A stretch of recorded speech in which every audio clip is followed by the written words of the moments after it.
रहीम। अभी मैं nuclear physics के पास पेपर्स क्वेश्चंस करूंगा। देखिए जरा क्वेश्चन की तरफ चलते हैं। ये कह रहा है, देखें कि स्ट्रोंटियम, इसका प्रोनाउंसिएशन सही है strontium 90 decays the emission of a beta particle to form yttrium. इसका सही प्रोनाउंसिएशन है इट्रियम, इस तरह इट्रियम। देखिए स्ट्रोंटियम 90 डीके हो रहा है इट्रियम 90 में। The reaction is represent by the equation reaction ये दिखाया जा रहा है आपको SR 3890 Y 3990 plus -1 E0 plus 0.55 mega electron volt. The decay constant 0.025 per year. Suggest the reason which nucleus SR 3890 और Y 3990 has the greater binding energy. किसको binding energy ज्यादा है? अब देखिए जब भी ऐसा रिएक्शन दे देते, देखिए ये जो है एनर्जी दे रहा है, ये रिलीज कर रहा है एनर्जी, तो बाइंडिंग एनर्जी हमेशा प्रोडक्ट वाली की ज्यादा होती है। ये बात ध्यान में रखिएगा, जो नई प्रोडक्ट टर्म होता है उसकी बाइंडिंग एनर्जी ज्यादा होती है, इसकी बाइंडिंग एनर्जी कम होती है। तो लिखूंगा सिंस, रीजन लिखूंगा सिंस SR 3890 releases energy, या ये कहता हूं कि ऐसा disintegrates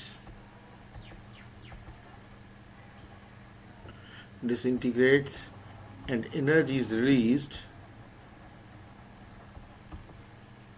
हमेशा आप ये लिखा करें, hence binding energy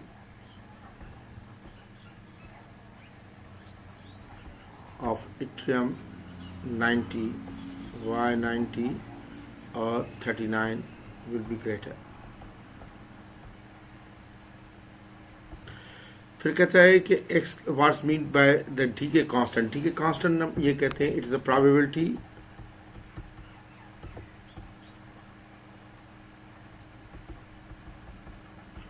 of decaying one nuclide per unit time,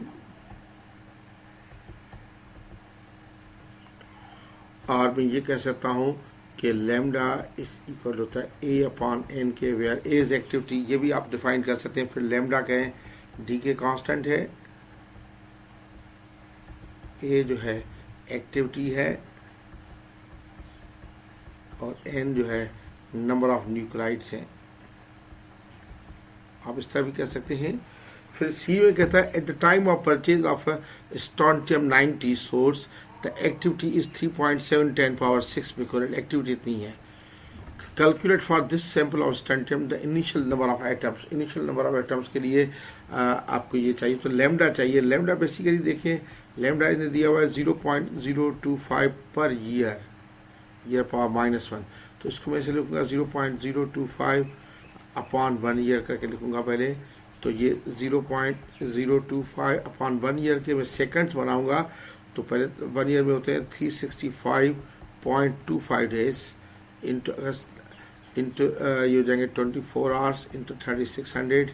तो ये मैं लैम्डा कैलकुलेट करूंगा, और ये पर सेकंड में मैंने कैलकुलेशन नहीं की हुई, तो मैं कर रहा हूँ 0.025 अपॉन 365.25। अगर 365 है तभी ठीक है, लेकिन उमन 0.25 लिया जाता है। 24 इंटू 3600, तो ये आता है 7.92 इंटू 10⁻⁻10 पर सेकंड। ये अब आप calculate initial number of atoms इसने कहा है, तो आप देखिए A इज इक्वल होता है लैम्डा N के, या N इज इक्वल आ जाएगा A अपॉन लैम्डा के। तो A हमारी एक्टिविटी कितनी है 3.7 इंटू 10⁻⁶, अपॉन लैम्डा है 7.92 10⁻⁻10। तो इससे आप करें तो N आ जाएगा, N कितना आ जाएगा देखिए 3.7 एक्सपोनेंशियल 6 डिवाइडेड बाय 7.92 एक्सपोनेंशियल -10, तो यह आता है 4.67 इंटू 10⁻15। नंबर यह था 4.67 इधर लिखता हूँ 4.67 10 पावर 15 नंबर ऑफ एटम्स आ गए या नंबर ऑफ न्यूक्लाइड्स हो गए। अच्छा, उसके बाद देखें ये कह रहा है इनिशियल मास कितना है। अब इनिशियल मास देखिए, ये बेसिकली इसका स्ट्रॉन्टियम का जो है वो 90 नंबर है, तो 90 यू है, एक एटम का 90 यू है, ठीक है। तो 90 यू का मकसद है कि 90 into 1.66 into 10 power minus 27 kg एक एटम का है। तो इतने एटम निकले तो टोटल मास कितना आ जाएगा, 90 तो 1.66 इंटू 10 पावर माइनस 27 इंटू ये जितने आए हैं, कितने एटम्स आए हैं,